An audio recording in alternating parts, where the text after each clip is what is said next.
प्रभु का धन्यवाद हो आज के इस दिन के लिए। हमें मालूम है कि हम में से बहुतों के जीवन में ये एक युद्ध था पूरा हफ्ता, और हमने उस युद्ध को जीता है पवित्र आत्मा की सामर्थ से। इस बात के लिए हम यीशु मसीह का धन्यवाद करते हैं, क्योंकि उसी के द्वारा पवित्र आत्मा की सामर्थ हमको मिली है। आज का जो की वर्स है साम 46 वर्स 1 निकालिए।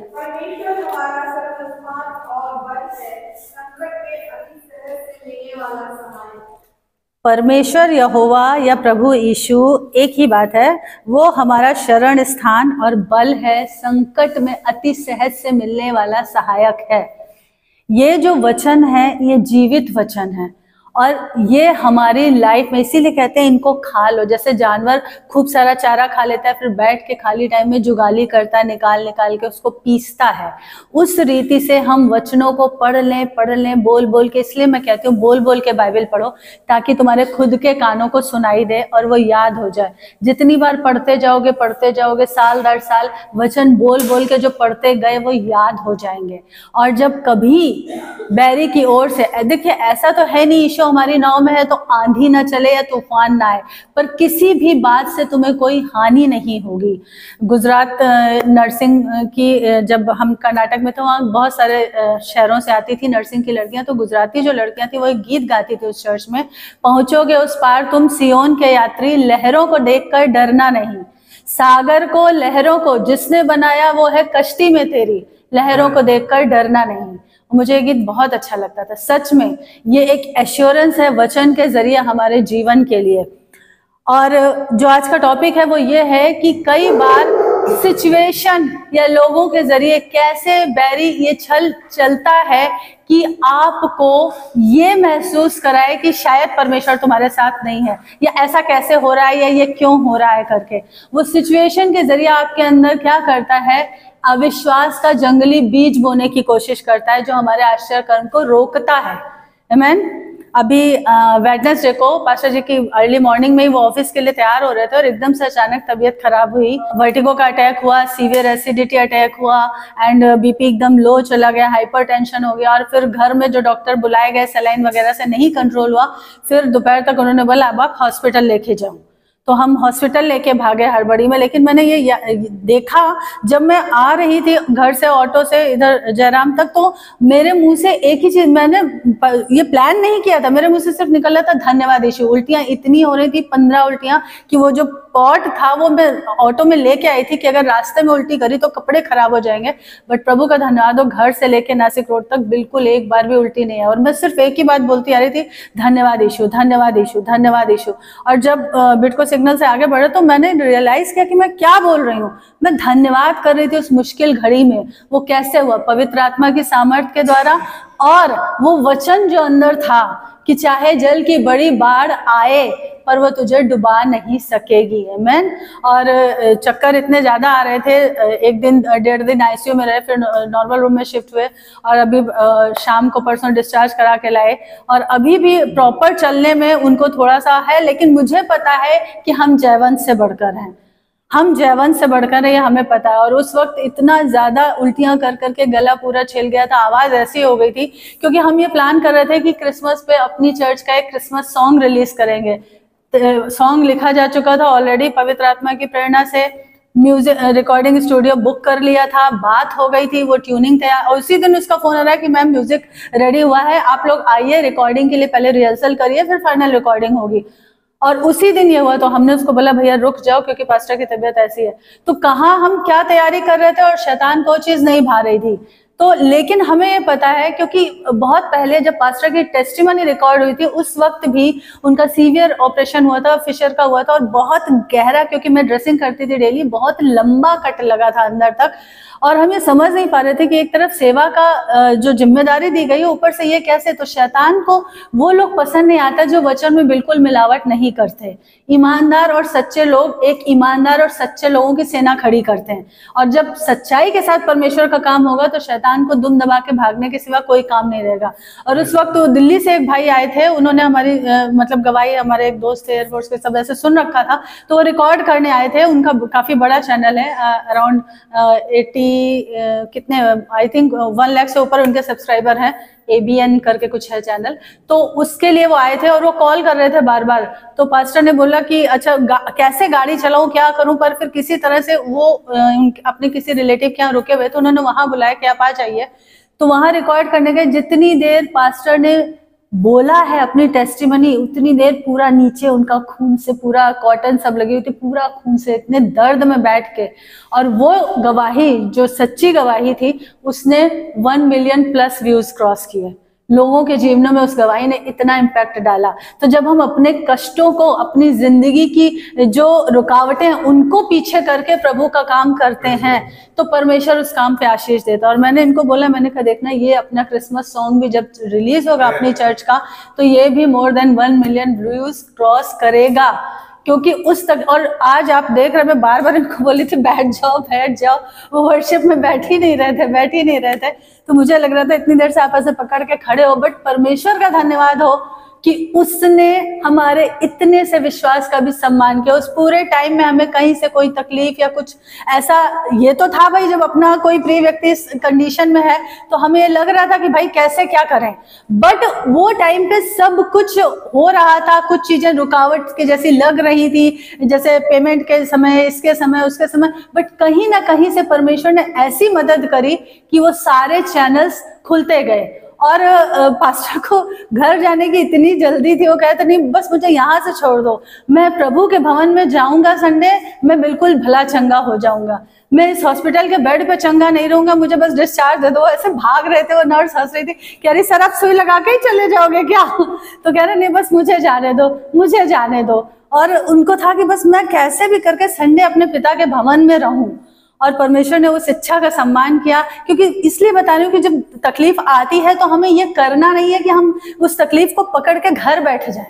हमें उस वक्त भी ये, अगर इच्छा, मैं हमेशा बोलती हूँ आपकी इच्छा है तो वो सम्मान करेगा। आप चर्च में आना चाहोगे हर संडे, वो सम्मान करेगा। आप टाइम से आना चाहोगे, वो सम्मान करेगा। बाधाओं को हमें पीछे करना पड़ता है। वो कह रहे थे कि इतनी जल्दी डिस्चार्ज क्यों ले रहे हो, क्यों हॉस्पिटल का स्टाफ कह रहा था इतनी जल्दी डिस्चार्ज क्यों ले रहे हो? बोला नहीं, मुझे घर जाना है और संडे मुझे मेरे पिता के भवन में होना, मुझे डिस्चार्ज। भाग रहे थे बिल्कुल लिटरली। क्या कभी कभी बच्चों जैसा करते, कहना नहीं सुनते। मैंने कहा रुको, वो पेपर देंगे डिस्चार्ज का तभी जा पाएंगे। वो बोले हम ये वीगो आपका तभी हटाएंगे, अभी नहीं हटाए, आप क्या इसको लगा के ही चले जाओगे? नहीं मुझे छोड़ दो, मुझे जाना है। तो प्रभु का धन्यवाद, उनको लगन थी। 21-22 सालों में कभी पिता का भवन छोड़ा नहीं, जब तक कि बहुत ही ऊपर से ड्यूटी की तरफ से बहुत ही डंडा ना बजाया गया हो तब तक। तो उनको लगन थी कि नहीं मुझे तो वहां रहना है, मैं यहाँ बेड पे नहीं बैठूंगा, तुम्हारे यहाँ हॉस्पिटल की सुविधाएं नहीं लूंगा, मैं मेरे पिता से आशीषें लूंगा। आमीन। तो प्रभु का धन्यवाद हो कि लिखा है कि परमेश्वर हमारा शरण स्थान और बल है और संकट में अति सहज से मिलने वाला सहायक। उस मुश्किल घड़ी में हमारे कर्नल अंकल, उनका कॉल आ गया इस बीच में, वो कह रहे स्मृति अरे बताया नहीं तुमने ऐसे। मैंने कहा अंकल मुझे कुछ ध्यान ही, इवन जब पेपर तैयार हो रहे थे तो मैंने उसको ये भी नहीं बताया कि हमारा डिफेंस का बैकग्राउंड, हमारे एयरफोर्स का बैकग्राउंड है। नेक्स्ट डे जब बता रहे हैं कि भैया जब आप फाइनल पेपर बनाना तो ये है, तो कह रहा आपने कल क्यों नहीं बताया? मैंने कहा मैं बिल्कुल ब्लैंक हो गई थी, मुझे कुछ समझ ही नहीं आ रहा था। और फिर बोल उसमें मदर फादर का नाम लिख रहे थे पेपर में, तो इनके फादर का नाम तो मुझे आता है, सास का नाम ही मेरे दिमाग से निकल गया। मैंने कहा सरला ये वो क्या नाम है? मैंने कहा मुझे नहीं याद आ रहा, मैं बहुत टेंशन में। बोला अच्छा ठीक है आप आराम करो, कल तक बता देना। नेक्स्ट डे मैंने इनको पूछा, मैंने कहा अम्मा का नाम क्या है? मैं भूल गई। तो उन्होंने बोला सरोजिनी तिवारी, तो मुझे नाम याद आया। मतलब हो जाता है ना, एक इंसान एकदम से टेंशन आ जाती है तो उस वक्त ब्लैंक आउट हो गया एकदम से। लेकिन संभालने वाला, मनों को बिल्कुल ढाढ़स देने वाला वो परमेश्वर था। सच में वो परमेश्वर था, क्योंकि जो मेन व्यक्ति है वही बेड पे है। अब जब वो देवलाली कॉल करे तो कह रहा आप इधर आएगा, पेपर बनाएगा, तब हम देगा, तब वो जो भी बैठे हुए थे वहां ड्यूटी पे। तो फिर हमने कहा हम दूसरा चैनल यूज करते हैं, हम इधर से लेते हैं उधर से। तो वो सारी चीजें अरेंज करने के लिए भी एक प्रोसेस होता है, हर हॉस्पिटल का या उसका एक प्रोसेस होता है, पर परमेश्वर ने वो सब कुछ किया।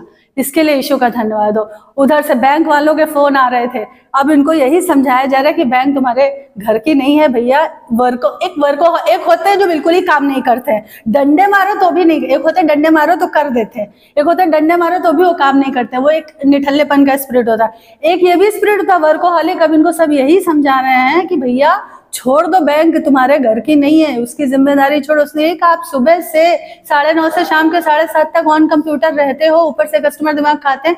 ये जो वर्टिगो के चक्कर आए आपको इसीलिए आए कि आप थोड़ा अपना स्क्रीन टाइम कैसे घटाएं। वो तो जब ड्यूटी पे जाएंगे वो तो गर्दन पकड़ के काम लेंगे, वहां कोई दया माया नहीं है कि अच्छा वो पब्लिक डीलिंग वाले किसी भी सेक्टर में दया माया नहीं है।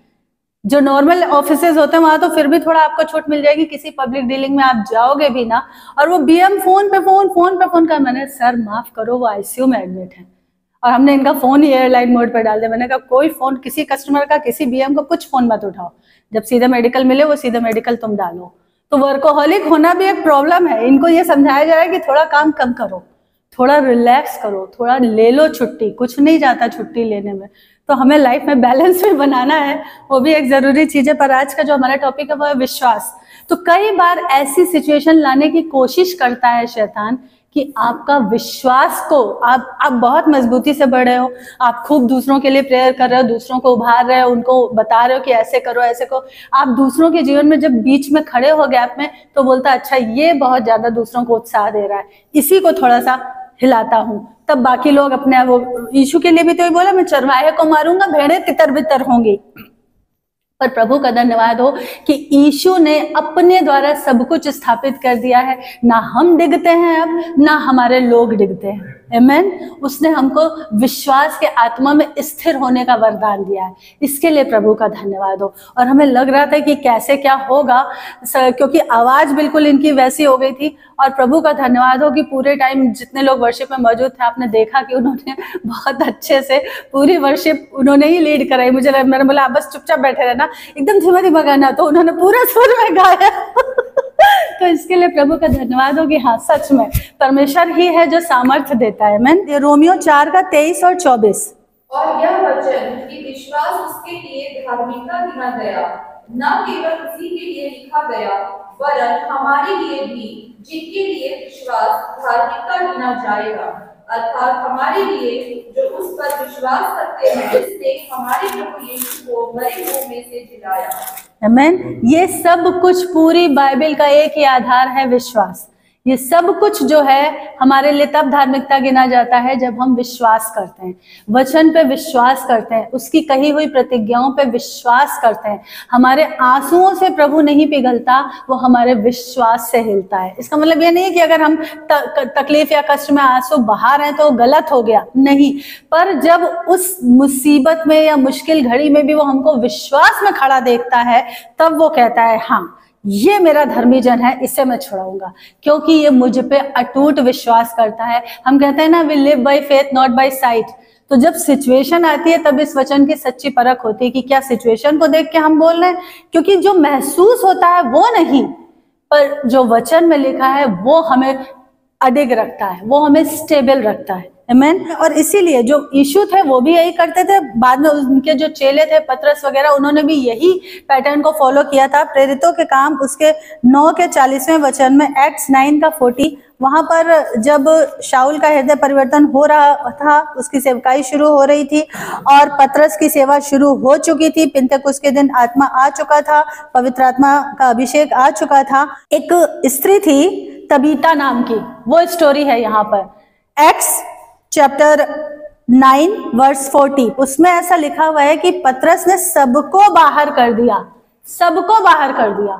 और क्या किया उसने घुटने टेक कर प्रार्थना की और शव की ओर देखकर, शव यानी डेड बॉडी की ओर देखकर, फिर हाँ तबीता उठ, और तब उस लेडी ने अपनी आंखें खोल दी। यहाँ पर एक तबीता नाम की स्त्री थी जो मर गई थी, जो विश्वासिनी थी, फिर भी वो मर गई थी। और जो लोग थे वो रो पीट रहे। दुनिया के लोग क्या करते हैं, रोने पीटने लगते हैं ना। कल इनकी एल्डर सिस्टर का कॉल आया, उनके बेटे की शादी है तो बताने के लिए, तो ये बताने लगे कि मैं अभी डिस्चार्ज होके आया हूँ, ऐसे ऐसे से, और बस रोने लगे उधर फोन पे, अरे तुम लोग कुछ बताते नहीं हो, अरे ये, अरे कैसे ध्यान रखा करो। तो रोने से चीजें हल नहीं होती हैं। दुनिया के लोगों को यही एक काम आता है, उनके पास इश्यू नहीं है तो रोते हैं। मैं ये नहीं कह रही हूँ, प्लीज उसको माइंड मत करिएगा कि अगर आप तकलीफ में रोए तो वो गलत हो गया, वो गलत नहीं है, बट उससे समस्या का हल नहीं होता है। हल होता है मसीह के द्वारा, वचन के द्वारा, वो हमारी हर मुश्किल का हल है। तो उसने क्या किया पतरस ने, क्योंकि यीशु को ऐसा ही करते देखा था। जितने अविश्वास के सुर जब हम प्रार्थना करते हैं किसी के लिए हमारे आसपास हैं, उनको हटा दो, उनको दूर कर दो, क्योंकि वो निगेटिव स्पिरिट, वो अविश्वास का स्पिरिट आश्रय कण को आने में बाधा डालता है। डीजे दिनकरन, एक बार कोई व्यक्ति बीमार था, उसके लिए उनके पास बुलावा आया, बिल्कुल लास्ट, बिल्कुल डेथ बेड पे था कि बस आ जाइए अंकल, आप आ जाइए, प्रेयर कर दीजिए करके। तो उन्होंने प्रार्थना की, वो बिना प्रार्थना के कहीं नहीं जाते थे, बिना यीशु की इच्छा जाने प्रार्थना की कि मैं जाऊं क्या इनके लिए प्रार्थना करने। तो यीशु ने कहा हाँ जाओ, मैं पवित्र आत्मा का अभिषेक उसकी बॉडी में उतार दूंगा। अब वो वहां गए, तो जैसे ही वो प्रार्थना कर रहे थे, उनके आसपास जितने विश्वासी खड़े थे, तो वो जोर जोर से टंग्स में हालेलुया ये वो बोलने लगते थे। दिनकरन प्रार्थना में देख रहे थे कि आ रहा है पवित्र आत्मा टच करने के लिए, लेकिन फिर वापस चला जा रहा है, उस व्यक्ति को टच ही नहीं कर रहा है। करीब 10, 12, 15 मिनट हो गए। दिनकरन परेशान हो गए। उन्होंने कहा प्रभु आपने वादा दे के भेजा था। दिनकरन अंकल बोले प्रभु कर क्यों नहीं रहे हो? प्रभु ने कहा कि पवित्र आत्मा is a very gentle and humble person, पहले इन लोगों को बाहर करो। क्योंकि हम कई बार सोचते हैं कि जोर जोर से हालेलुया, जोर जोर से ताली बजाना, जोर जोर से, उसका भी एक समय होता है। सब उपदेशक में लिखा हर बात का एक समय है, पर Holi spirit still small voice है, बहुत शांति से, बहुत धीमे, एकदम शांति में। कई बार इसीलिए जब प्रार्थना करना नए विश्वासियों को सिखाते हैं तो उनको बोलते हैं कि खूब देर टंग्स में प्रेयर कर ली, बोल बोल के प्रार्थना कर ली, गीत गा लिया। अब शांति से बैठो उसकी सुनने के लिए कि प्रभु तू कहे मैं सुन रही हूं या सुन रहा हूं। तो शांति का परमेश्वर है। तो जब उन सब थे विश्वासी हालेलुया और टंग्स और यही सब चिल्ला रहे थे, जोर जोर से चिल्लाने लगते थे, पवित्र आत्मा आता ही नहीं था उसकी बॉडी में अपनी हीलिंग पावर को इम्पार्ट करने के लिए। पवित्र आत्मा आप कहेंगे आता कहाँ है, वो तो हम सबके अंदर रहता है, पर उसका एक manifestation power on the spot परमेश्वर की ओर से दिया जाता है प्रार्थनाओं की बदौलत। ये बहुत डीपर स्टेप है, एक एक सीढ़ी जैसे जैसे आप चढ़ोगे आपको ये बहुत गहरी चीजें हैं वो समझ में आएंगी। इसी तरह शैतान के स्पिरिट के भी कई सारे डीपर स्टेप हैं। और आजकल आप सुन रहे होंगे सोशल मीडिया पे ये खबरें आ रही हैं कि मिस्र के दिनों की जादूगरी लौट रही है वापस, और उसको वो हीलिंग पद्धति का नाम दे देंगे। वो उसको as a treatment, as a medicine, as a एक साइंस से जोड़ के कैसे भी करके उसको सर्न में, पास्टर ने बताया था एक बार, सर्न में यही सब काम हो रहे हैं। वहां पर जो मूर्तियां लगी हैं और जो कुछ है वो यही सारी चीजें हो रही हैं। आने वाले दिनों में उसको भी एक पद्धति, अभी आपने सुना होगा एनर्जी रेकी, मैंने एक बार मैसेज भेजा था, रेकी नहीं करवाना है। जिस भी प्रोसेस में हीलिंग रिलीज करके आपको चंगाई दी जा रही है वो प्रोसेस नहीं करवाना है, क्योंकि वो जो एनर्जी रिलीज होती है वो नेगेटिव फोर्सेस होते हैं, डिमोनिक फोर्सेस होते हैं। मैंने एक बार आपको पोस्ट डाली थी चर्च ग्रुप में, मुझे नहीं पता कितनों ने पढ़ा या ध्यान से या नहीं पढ़ा। कितना भी आप ज्ञानी बन जाओ, पर अगर आपका पास्टर कुछ भेजता है उसको पढ़ने की आपको जरूरत है, क्योंकि प्रभु ने ठहराया है यहाँ। तो इट मीन्स कि हमें कुछ तो आपसे ज्यादा मालूम है, जिसको आपको हमसे सीखने की जरूरत है, सीखना है। और जो सीखेगा, नम्र बनेगा, वो आगे बढ़ेगा, ये भी गारंटी है। तो ऐसा नहीं कि पास्टर ने बताया देख लेंगे कभी 10 दिन बाद देखेंगे। मैं तुरंत किसी का पोस्ट नहीं देखती हूँ, मैं नहीं देखता हूँ, नहीं। हम यही करते थे, किसी की देखे ना देखे, हमारे पास्टर ने भेजा हम तुरंत देखते थे पास्टर की पोस्ट सबसे पहले। सब सारे ग्रुप्स छोड़ दो, पास्टर ने अगर कुछ भेजा वो पोस्ट हम सबसे पहले, अगर कुछ मैसेज है उसको पूरा सुनते थे, कोई टेक्स्ट मैसेज है या पोस्टर है या कुछ है उसको पूरा देखते थे। वो जो उस घड़ी सिखाना चाह रहा था आपको मैसेज भेज के, हर चीज यहाँ पे कहना पॉसिबल नहीं है। कई बार कुछ चीजें प्रार्थना में या वचन पढ़ते समय रिवील होती हैं और परमेश्वर कहता है कि कलीसिया को बता, क्योंकि परमेश्वर ने यहाँ आपके लिए खड़ा किया। तो जब आपको बताते हैं तो खोलना देखना आपकी ड्यूटी बनती है। देखोगे तो आशीष आएगी, अगर नहीं देखी तो अभी भी सुधर जाओ, उसमें भी कोई गलती नहीं है। अब देखना शुरू कर दो, क्योंकि वो आपकी भलाई के लिए। जितनी भी इस तरह के प्रोसेस होते हैं उनको नहीं देखना, नहीं रिसीव करना, या इस तरह की हीलिंग को नहीं लेना है। अपनी चर्च के एक भाई ने एक बार पूछा था, उनको बहुत बैक में दर्द हो रहा था और उनके ऑफिस में किसी ने बता दिया कि रेकी हीलिंग मैं करती हूँ, वो कोई उनकी थी सीनियर की, करवा ले। तो वो पूछ रहे हैं कि करवा ले। मैंने कहा बिल्कुल मत करवाना। ये दर्द भले ही प्रेयर से, दवाइयों से 4 दिन बाद ठीक हो, पर तुरंत इंस्टेंट हीलिंग पाने के लिए ये चीजें बिल्कुल मत करवाना। और आजकल जितने और नए मत खड़े हो गए हैं, कल्ट खड़े हो गए, वहां पर वो एनर्जी की ही बात करते हैं। तो ये एनर्जी क्या है? वो नेगेटिव चीजें हैं जिसको आजकल इसमें तब्दील करके as a science, as a medical treatment के तौर पे दिखाया जा रहा है यूज करते हुए। इसलिए अलर्ट रहिए और जो हम भेजते हैं उसको जरूर देखिए और सुनिए और सीखिए ताकि आगे बढ़िए। जो विश्वास है वो यीशु ने कैसे किया था, लूका 8 पढ़िए, उसका 48 वर्ष पढ़िए। यीशु अपने साथ पतरस, यूहन्ना, याकूब, सिर्फ इन 3 को ही ले जाते थे, पीटर, जॉन एंड जैकब, बस ये 3 ही उनके साथ रहते थे। चेले थे उनके पास 12, पर उनको पता था कि कौन मेरे जैसा सोचता है, मेरे जैसे विश्वास के आत्मा में चलता है, कौन अपनी बुद्धि की टांग नहीं अड़ाता है, उसको ही वो साथ में रखते थे ताकि मिरेकल होने में, स्वर्ग से प्रार्थना का उत्तर आने में कोई हिंड्रेंस, कोई बाधा ना आए। इसलिए वो उन 3 को ही साथ रखते थे। नहीं तो यीशु की भी जो स्पिरिचुअल लाइफ थी, जो प्रेयर लाइफ थी, वो बाकी लोग डिस्टर्ब कर देते। अब क्या वो चेले नहीं थे? यीशु के ही द्वारा चुने गए थे, अपॉइंट किए गए थे, पर उनका स्पिरिट यीशु के स्पिरिट के सेम नहीं था। जैसा यीशु सोचते थे वैसा वो बाकी नहीं सोचते थे। इसलिए परमेश्वर के राज्य के, वो अंकुरनोला बोलते हैं ना, अपने पास्टर के विजन में उसके सहायक बनो, उसका सिरदर्द मत बनो। वो इसीलिए बोलते हैं कि पास्टर के विजन में उसके सहायक बनो, क्योंकि परमेश्वर ने उसको खड़ा किया। उसका एक विजन है कि सच्चाई और ईमानदारी से भरे लोगों की एक सेना तैयार करनी है ताकि इस देश को जीतना, और ये होगा, आने वाले समय में होगा। उसने कहा, बेटी तेरे विश्वास ने तुझे चंगा किया है, विश्वास से चली जा। ये वो टाइम है जो याईर जो था, आराधनालय का सरदार था, और वो बुलाने आया था। वहां पे रास्ते में ये 12 साल से लहू बहने वाली स्त्री आ गई। उसने बीच में क्रॉस किया, उसने यीशु के बारे में सुन रखा था, उसने पूरे विश्वास के साथ उसके वस्त्र की ये जो लटकती हुई छोर थी, इस छोर को छू दिया, उस धागे को छू दिया, और वो हील हो गई। तो यीशु क्या कह रहे हैं? कह रहे हैं क्योंकि तेरा विश्वास था इसलिए तू मुझ में से सामर्थ को खींचने पाई, इसलिए तू मुझसे आशीष को खींचने पाई। यही मैंने स्टार्टिंग में कहा था कि विश्वास के जरिए परमेश्वर मजबूर हो जाता है आपको आपकी आशीषें देने पे। इज़राइली इसलिए जंगल में नाश हुए क्योंकि वो निकले तो थे वचन मूसा के द्वारा, हारून के द्वारा बताए जाने से, उन्होंने आश्चर्य कर्म भी देखे थे, पर वो कुड़कुड़ाने बुड़बुड़ाने लगते थे ऑड सिचुएशन आने पे। ये कौन करता है? बच्चे करते हैं ये चीजें। जैसे जैसे हम मसीह में मैच्योर होते जाते हैं, हम इन चीजों को नहीं करते कि ऑड सिचुएशन में, और प्रभु गवाह है, इन 3-4 दिनों में एक बार भी हमारे मुंह से कोई कुड़कुड़ाहट, कोई बड़बड़ाहट नहीं निकली। मैंने आपको बताया, घर से हॉस्पिटल जाने के रास्ते में मैं वो उल्टी कलेक्ट करने वाला पॉट लिए थी, पर मैं धन्यवाद दे रही थी, थैंक यू जीसस। और मुझे पता नहीं था मैं क्या बोल रही हूँ हड़बड़ी में, लेकिन मैं बोल रही थी। और जब ऐसे डोमिनोज से ऐसे अंदर को मुड़ने को हुआ ऑटो, तब मुझे रियलाइज हुआ, पवित्र आत्मा ने कहा तुम क्या बोल रही, तुमने सुना? देन मैंने मैं क्या बोल रहा हूँ, मेरे मुंह से क्या निकल, thank you Jesus, thank you Jesus, thank you Jesus. वही वो की है जो आपकी आशीषों को, आपके चमत्कार को और सिचुएशन में भी बिना कुड़कुड़ाए, बिना बुड़बुड़ाए आपकी आशीषों को आप तक लाती है। ऐसा नहीं है कि शैतान आपसे, पतरस ने कहा तैयार रहो, तुम्हारा विरोधी शैतान हमेशा फाड़ खाने को तैयार रहता है, लेकिन तुम्हारा बाल भी बांका नहीं होगा। तुम विश्वास में स्थिर रहोगे और बहुतों को स्थिर करोगे, एक बड़ी सेना तैयार करने पाओगे जब तुम्हारी टेस्टिंग पीरियड में तुम स्टेबल रहोगे तब।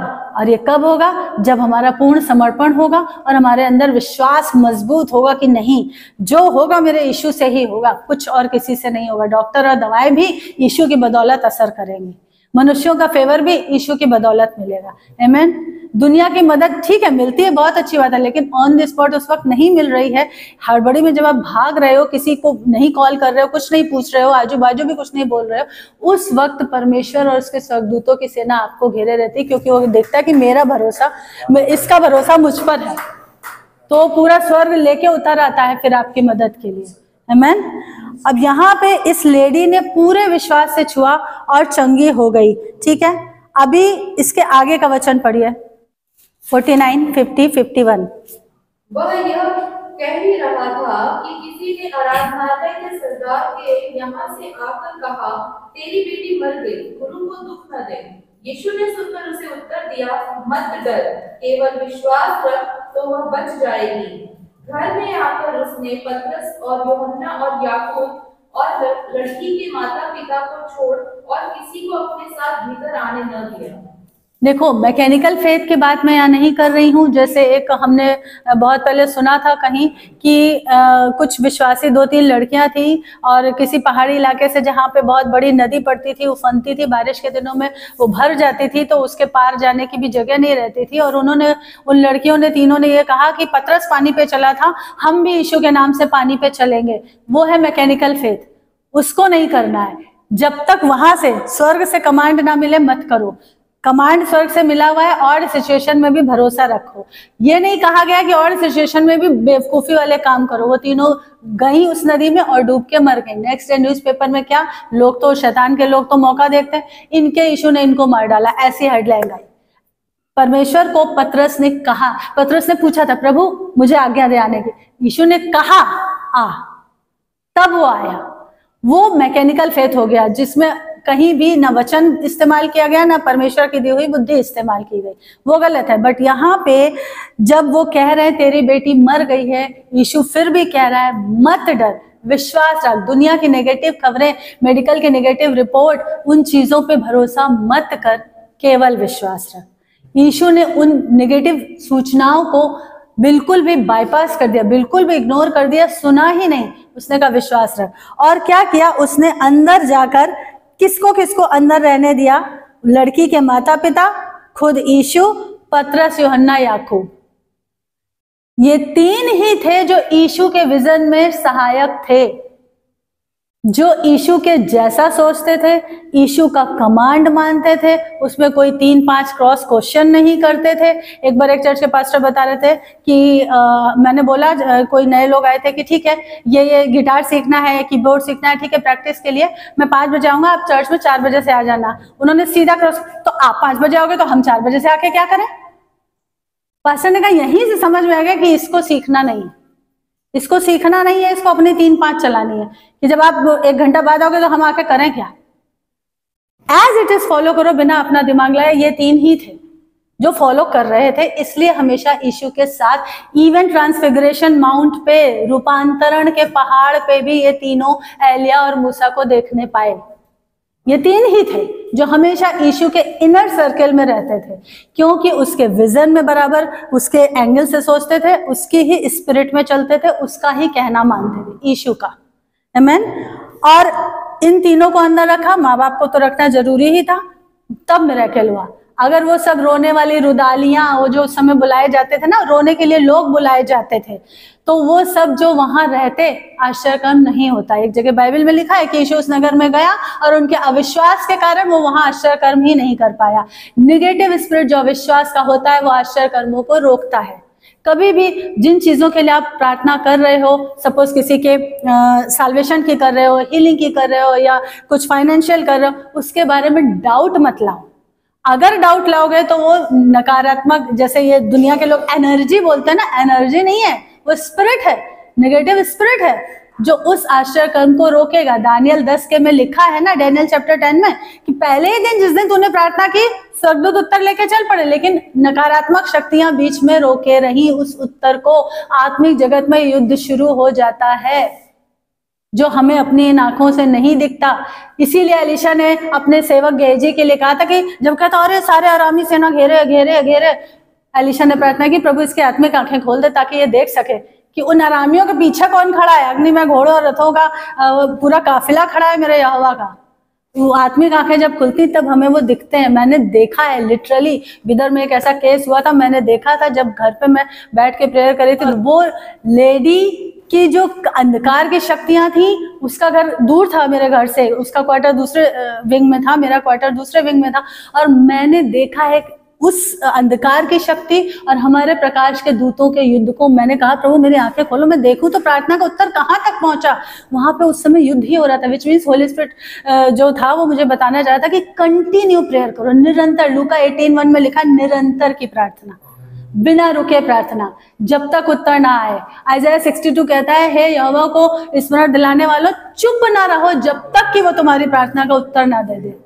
चुप नहीं रहना, विश्वास से प्रार्थना करते रहना, करते रहना, करते रहना, और धीरज और शांति के साथ प्रार्थना करते रहना है, पर बिना कुड़कुड़ाए धीरज और शांति के साथ उस आंसर को आने की वेट करनी है।